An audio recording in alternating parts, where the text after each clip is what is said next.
नमस्कार व्यूअर्स, आप सभी को। Today's topic is unseen passage. आज का टॉपिक है हमारा अनसीन पैसेज, जिसे हिंदी में अप्रत्यक्ष गद्यांश भी कहा जाता है।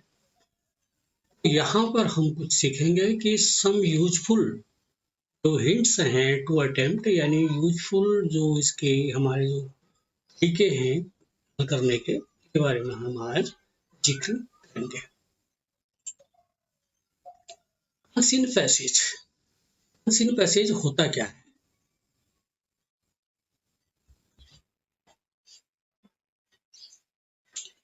अनसीन पैसेज किसे कहते हैं, ये क्या होता है?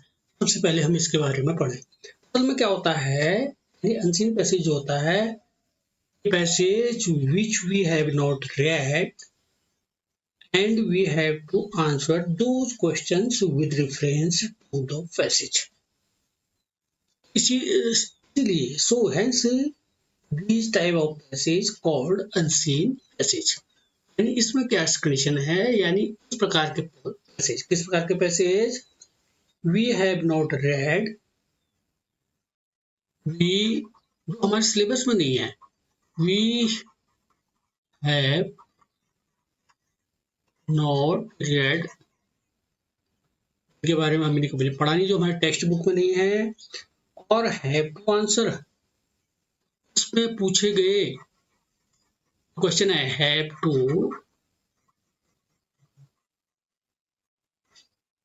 To answer those questions, asked questions, या इसको आस्क्ड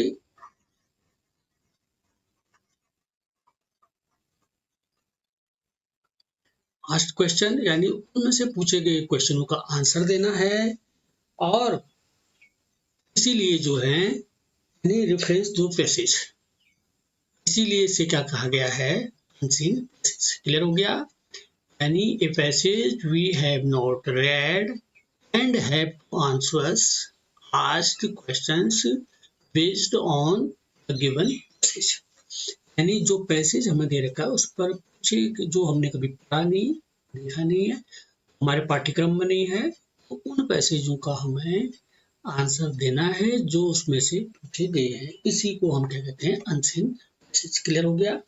अब नेक्स्ट पढ़ते हैं हम some useful hints to attempt an unseen passage.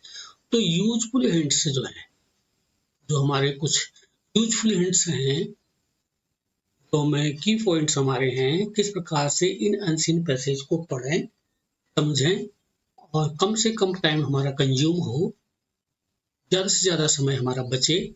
तो इसके लिए हम क्या करते हैं, कुछ हिंट्स हैं उनको हम सीखेंगे। नंबर वन में क्या करना है हमें? Read the passage carefully to understand the theme of the purpose. तो हमें सबसे पहले क्या करना है, पैसेज को ध्यान से पढ़ना है। अब दिक्कत यह है, read passage carefully,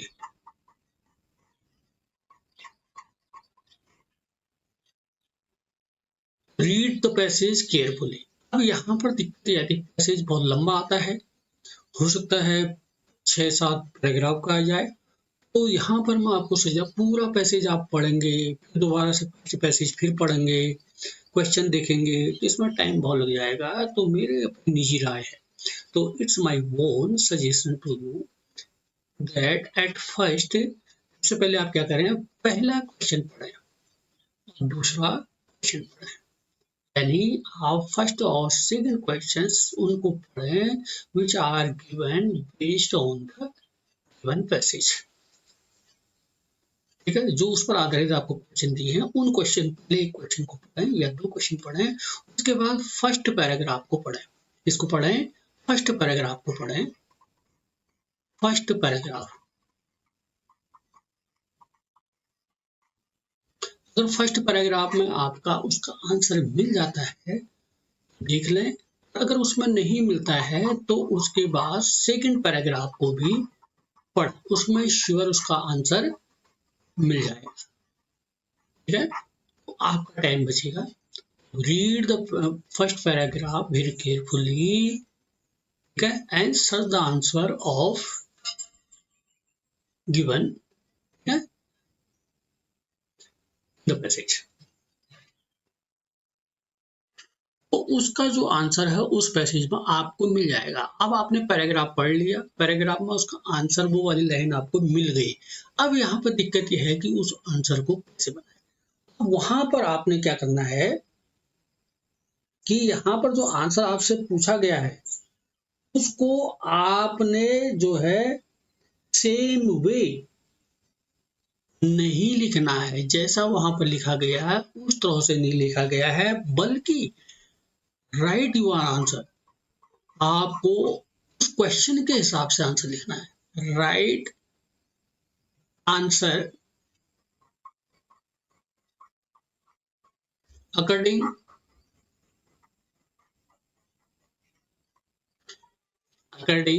questions, according asked questions,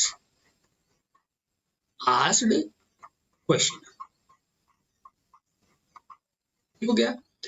तो आपने फर्स्ट में पैराग्राफ पढ़ना है, फर्स्ट पैराग्राफ, फर्स्ट या सेकंड पैराग्राफ पढ़ेंगे, पहले उसके आंसर पर क्वेश्चन पढ़ लेंगे, क्वेश्चन पढ़ने के बाद फर्स्ट या सेकंड पैराग्राफ को एक या दो बार पढ़ लीजिए, उसका आंसर पक्का मिल जाएगा। और उस लाइन को यूं का एज इट नहीं उतारना है, कॉपी नहीं करनी है, बल्कि जो क्वेश्चन में आपसे पूछा गया है उसी के अनुसार उसका आंसर अपनी भाषा में सीधे पूछे गए के हिसाब से बनाना है।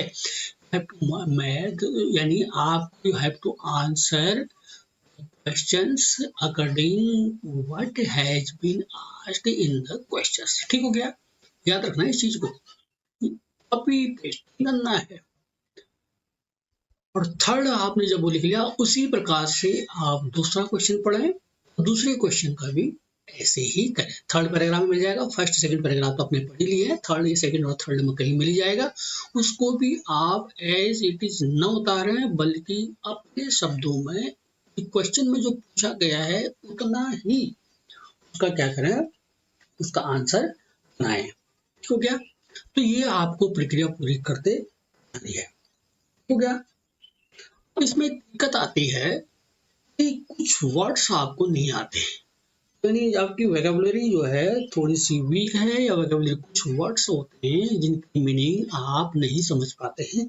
उसके लिए आपने क्या करना है कि जिसकी meaning, whose meaning is not clear, try to understand their expected meaning by reading the sentences before and after the। यानी आपको इसमें whose meaning is not clear, यानी जिन शब्दों की, जिन वर्ड्स की पैसेज में जिन वर्ड्स की मीनिंग आपको नहीं आ रही है उसको, सेंटेंसों को आपको पूरी तरह से 2 या 3 बार, 3-4 बार पढ़ना है। और ये कोशिश करनी है, ट्राई टू अंडरस्टैंड, ये कोशिश करनी है देयर एक्सपेक्टेड मीनिंग, तो उनकी एक्सपेक्टेड मीनिंग क्या हो सकती है। जो वर्ड्स आपके नहीं आ रहे हैं तो आपने क्या करना, वर्ड्स एक्सपेक्टेड मीनिंग, उनके क्या करना है, उन वर्ड्स के एक्सपेक्टेड मीनिंग जो होती है, यानी जो आपको एक्सपेक्ट है, जो उस सेंटेंस में वो मीनिंग दे रहे हैं, एक्सपेक्टेड मीनिंग। मीनिंग के लिए आप करना है, एक्सपेक्टेड मीनिंग के लिए क्या करना है, रीड।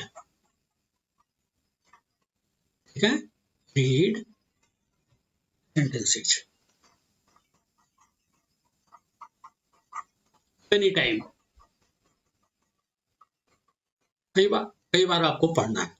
क्लियर। फोर्थ है आपका कि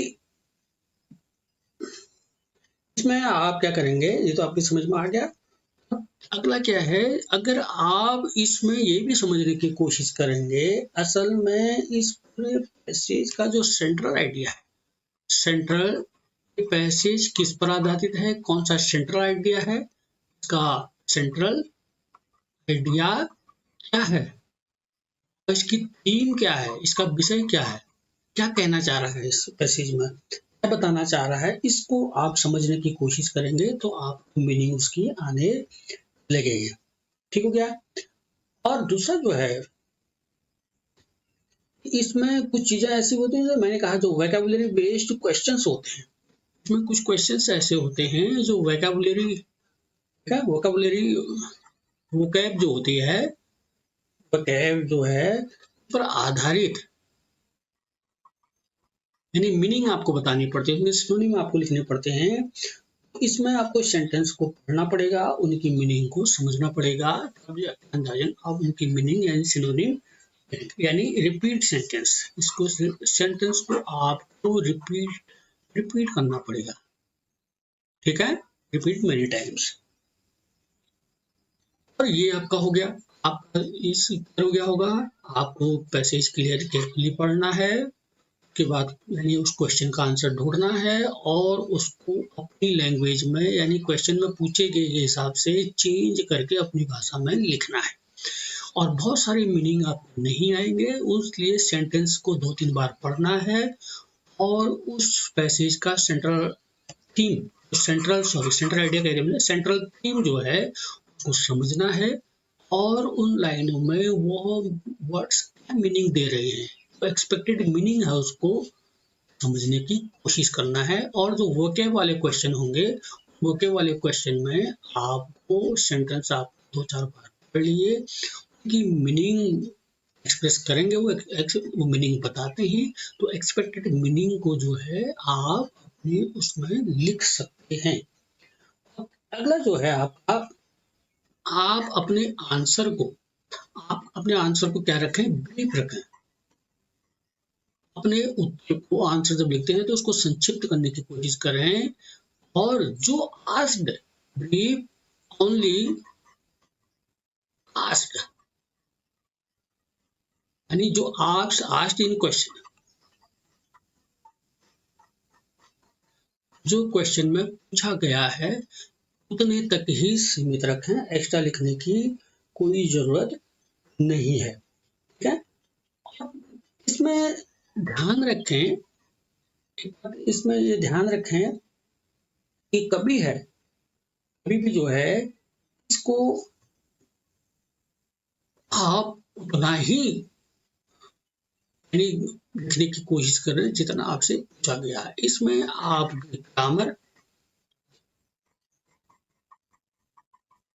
ग्रामर हो गया और आपकी स्पेलिंग होगी, और ग्रामर में आपका पंक्चुएशन भी आ गया, ये पंक्चुएशन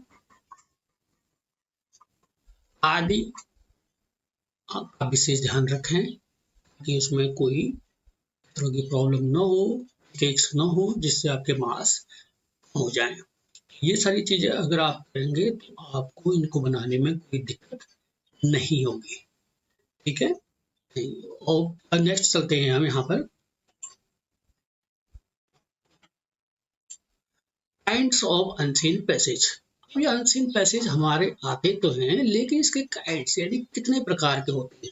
अनसीन पैसेज एक्चुअली 3 प्रकार के होते हैं। कितने होते हैं? 3 टाइप्स होते हैं। अब नंबर 1 क्या होता है? नंबर 1 अनसीन पैसेज होता है हमारा, देखो ध्यान से देखना इसको। फैक्चुअल, हमारा अनसीन पैसेज एक इस तरह भी आ सकता है कि जो फैक्चुअल पैसेज, फैक्चुअल भी हो सकता है, फैक्चुअल भी हो सकता है। फैक्चुअल से मतलब क्या है, ये आपके न्यूज़पेपर से आ सकते हैं, किसी न्यूज़पेपर में जो घटनाएं होती है, कई चीजें होती है, वो फैक्ट पर आधारित रहती है ना, इसीलिए ये पैसेज आपके किस पर हो सकते हैं, न्यूज़पेपर से हो सकते हैं, मैगजीन से हो सकते हैं, और कोई हिस्टोरिकल और सोशियोलॉजिकल बुक से भी हो सकते हैं, यानी हिस्टोरिकल या सोशियोलॉजिकल उससे भी हो सकते हैं।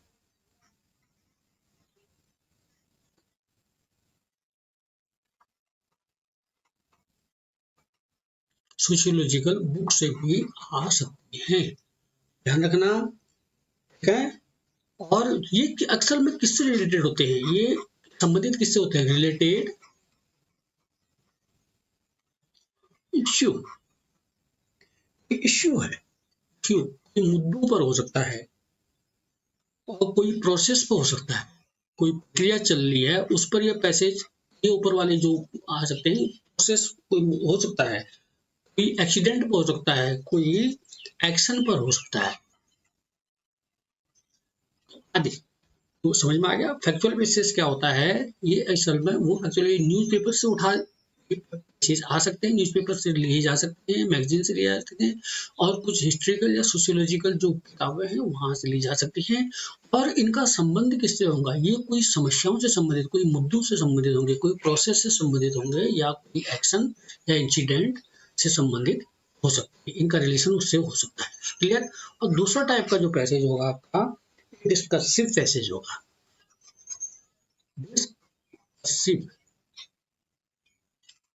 डिस्कर्सिव पैसेज क्या होते हैं, असल में डिस्कर्सिव दूसरे टाइप का पैसेज डिस्कर्सिव पैसेज होता है। डिस्कर्सिव पैसेज का मतलब होता है ये आर्गुमेंटिव होते हैं। आर्गुमेंटेटिव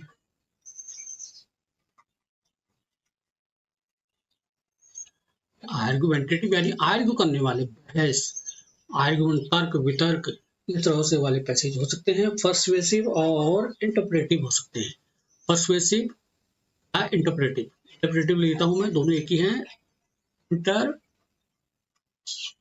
इंटरप्रेट करने वाले, इंटरप्रेट यानी समझाने वाले पैसेज हो जाते हैं, व्याख्या करने वाले पैसेज हो सकते हैं, इंटरप्रिटेशन वाले पैसेज हो सकते हैं। इनका नेचर ऐसा हो सकता है, ठीक है।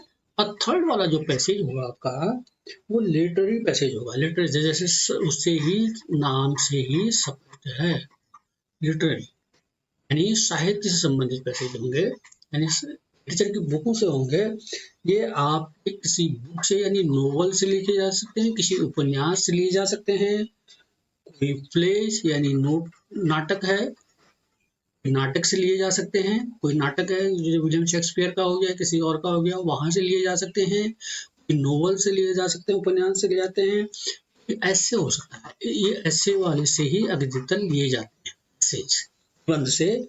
और किसी की हो सकता है बायोग्राफी से, बायोग्राफी किसी की जीवनी से थोड़ा सा उठा के इसको हम इतना कर देते हैं इसमें, जैसे बायोग्राफी, एक की बायोग्राफी नहीं, किसी की भी बायोग्राफी से ये हो सकते हैं, ठीक है। इसको मैं यहाँ पर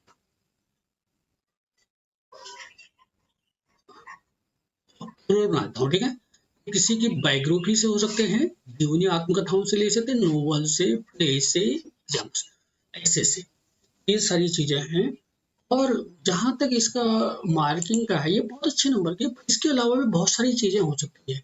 और कुछ पैसेज हमारे यहाँ पर, जहाँ में जो पैसेज आते हैं हमारे, इसके जो, अरे ये विजुअल भी हो सकते हैं, यानी आंकड़ों से, स्टैटिक्स, विजुअल आंकड़े हो सकते हैं, कोई चित्र हो सकते हैं, यानी इसमें स्टैटिक्स का भी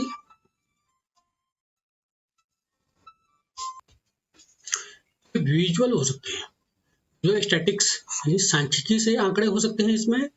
और उसके अलावा इसमें कुछ पिक्चर भी हो सकते हैं, डायग्राम भी हो सकते हैं, डायग्राम हो सकते हैं, और पिक्चर भी हो सकते हैं, चित्र की तरह भी हो सकता है। विजुअल और वर्बल, वर्बल मैंने जिक्र कर दिया, वर्बल भी हो सकते हैं, ठीक है, वर्बल सकते हैं। और ये मैक्सिमम 2 पैसेज आएंगे इस मार्क उत्तराखंड के बोर्ड के हिसाब से। एक आपका 12 होगा और दूसरा आपका 10। ये आपका विजुअल इस तरह का हो सकता है, दूसरा वाला ये आपका ऐसे टाइप का हो सकता है। इसीलिए आपको पैसेज बड़े ध्यान से बनाना है, क्योंकि उसमें मैक्सिमम मार्क उसी में आते हैं। को आपको पढ़ना है ढंग से, पढ़ने के बाद उसका आंसर लिखना है, और उसी में उसका आंसर छुपा रहता है। अगर आप सही पढ़ेंगे तो आंसर आएंगे। हो सकता है ऑब्जेक्टिव भी हो, ऑप्शन आपको छांटने हो, इसलिए इसको ध्यान से करें, ठीक है। Okay, thank you.